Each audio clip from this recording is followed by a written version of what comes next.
Bienvenido a un nuevo vídeo del hombre y la historia. Hoy vas a entender un poco mejor cómo está configurado el sistema electoral estadounidense y cómo encajan en él los poderes ejecutivo, legislativo y judicial.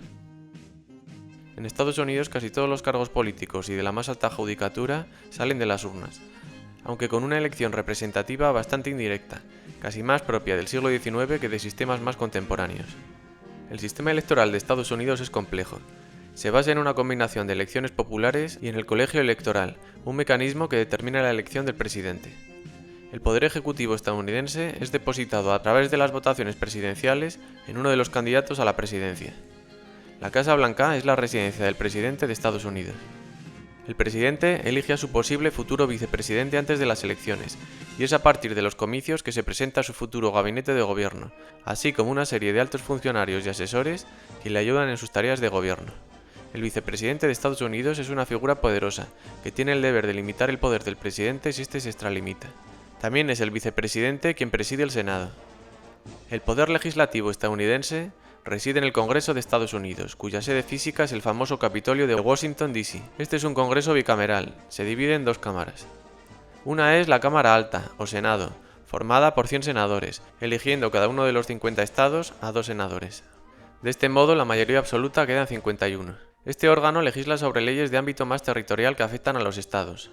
Los senadores federales de Estados Unidos se eligen por un periodo de 6 años, y cada 2 años, ya sea en las elecciones presidenciales y generales, o en las llamadas midterm o elecciones de medio mandato, se renueva un tercio más uno de la Cámara, o lo que es lo mismo, 34 senadores.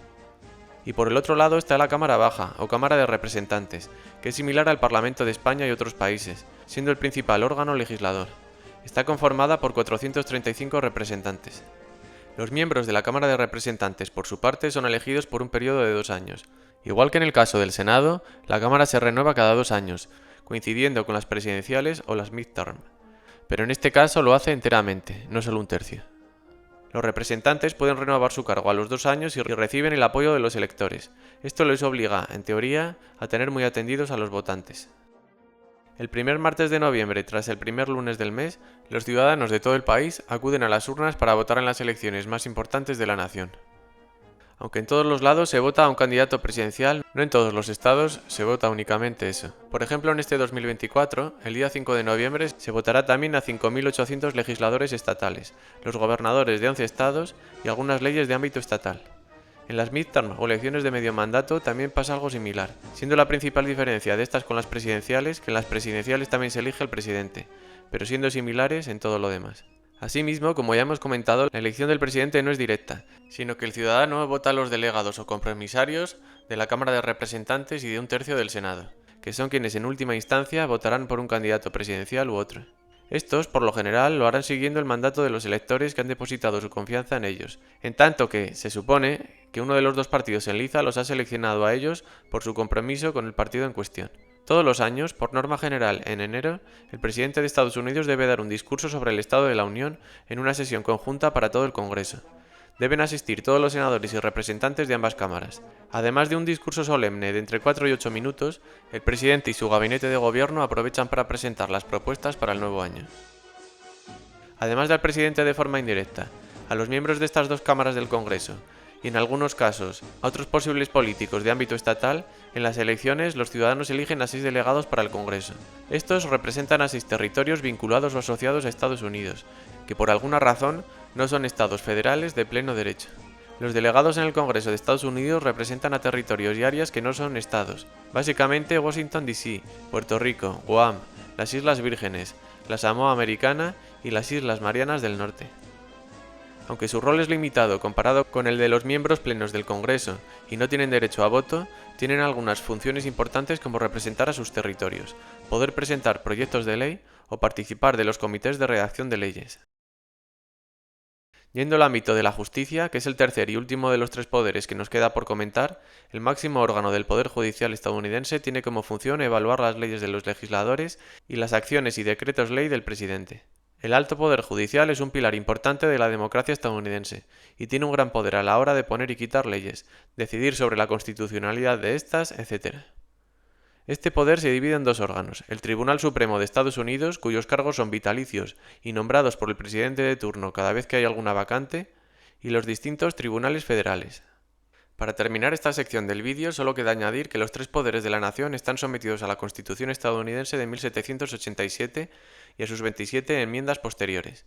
Cualquier cambio sustancial en estas o en posibles nuevas enmiendas llevará un largo proceso democrático detrás. El largo proceso previo a las elecciones presidenciales. Elecciones primarias y asambleas partidistas. Caucus. El proceso comienza con las primarias y caucus, donde cada partido político, principalmente el demócrata y el republicano, en tanto que Estados Unidos tiene un bipartidismo prácticamente inamovible, elige a su candidato presidencial. Las primarias son elecciones internas de cada partido, donde los votantes registrados en un partido eligen a su candidato preferido en una votación similar a la de una elección general. Los caucus son reuniones organizadas por el partido, en las que los votantes debaten y eligen a su candidato preferido. Este método es menos común, pero se utiliza todavía, por ejemplo, en Iowa. Cada estado tiene un número de delegados, asignados según su población, y estos delegados se comprometen a apoyar a los candidatos según los resultados de las primarias y caucus. Al final del proceso, que se prolonga meses, cada partido celebra una convención nacional, donde oficialmente se designa el candidato presidencial de cada partido. La elección general es el proceso por el que la nación hace sentir su voluntad. La elección general ocurre el primer martes tras el primer lunes de noviembre cada 4 años. En esta elección, los votantes eligen al presidente y vicepresidente, de entre los candidatos de los partidos, entre los que se encuentran, además del demócrata y el republicano, que son los dos principales y los únicos que tienen alguna opción de lograr una mayoría y gobierno, tenemos a los del Partido Libertario, que vendría siendo el tercer partido del país, a los del Partido Verde y a los del Partido de la Constitución. Aunque también hay otros posibles candidatos independientes o de partidos menores. Un candidato independiente con bastante peso en estas elecciones de 2024 iba a ser Robert Kennedy, pero finalmente este decidió hace un par de meses que se retiraba ante la imposibilidad de ganar las elecciones y el riesgo de facilitar un gobierno de Kamala Harris. Actualmente apoya a Donald Trump y su apoyo puede ser decisivo en estados como Pensilvania. El papel del colegio electoral es fundamental. Aunque los ciudadanos votan directamente por su candidato preferido, el presidente no es elegido directamente por el voto popular. En lugar de eso, el sistema de colegio electoral, que es un proceso político, no un lugar como tal, es el que realmente decide. Cada estado tiene un número determinado de electores en el colegio electoral, equivalente al número de sus representantes en el Congreso, la suma de sus senadores y representantes en la Cámara. Por ejemplo, California tiene 55 electores, mientras que un estado pequeño como Vermont tiene 3. Ningún estado de Estados Unidos tiene menos de 3 electores, aunque Maine y Nebraska, al tener un par de distritos, sí que tienen un solo elector en uno de ellos. Aquí tenéis un mapa del actual reparto de los delegados por estado. Como veis, California es el más poblado y por tanto el que tiene más delegados. En estas elecciones y hasta 2028 va a contar con 55 delegados. Le siguen Texas, Florida o Nueva York. En la mayoría de estados, excepto en Maine y Nebraska, el candidato que obtiene la mayoría del voto popular se lleva todos los votos electorales de ese estado. Esto se conoce como el sistema Winner Takes All. El ganador se lo lleva todo en español. ¿Cómo se gana la presidencia? Los 538 votos del colegio electoral que eligen al presidente de Estados Unidos se distribuyen de acuerdo con la representación del Congreso y otros principios constitucionales. Así es como se asignan. En primer lugar, representación en la Cámara de Representantes. De aquí salen 435 votos. Cada estado tiene un número de votos electorales igual a su cantidad de representantes en la Cámara, que se determina por la población de cada estado y se ajusta cada 10 años con el censo. Segundo, representación en el Senado. De aquí salen 100 votos. Cada estado tiene 2 senadores independientemente de su población, lo cual añade 2 votos electorales por estado. En tercer lugar, y ya mucho menos importante, tenemos al Distrito de Columbia, que es básicamente la ciudad o distrito de Washington District of Columbia. Como ya hemos dicho, no es un estado como tal y no tiene representación en el Congreso con derecho a voto, pero la 23ª enmienda le otorga 3 compromisarios electorales desde 1961, pues esta estableció que sus ciudadanos, que ya deben ser en torno a 700.000, también tenían derecho a elegir al presidente de la nación. Estos elementos suman los 538 votos electorales del colegio electoral. Para ganar la presidencia un candidato necesita la mayoría absoluta, es decir, al menos 270 votos electorales. Si ningún candidato alcanza los 270 votos, lo cual es muy raro, la elección se decide en la Cámara de Representantes, donde cada estado tiene un voto, independientemente de su población, y la Cámara elige al presidente entre los 3 candidatos con más votos electorales. El Senado, por otro lado, elegiría al vicepresidente en este caso, pudiendo ser de otro partido al del presidente.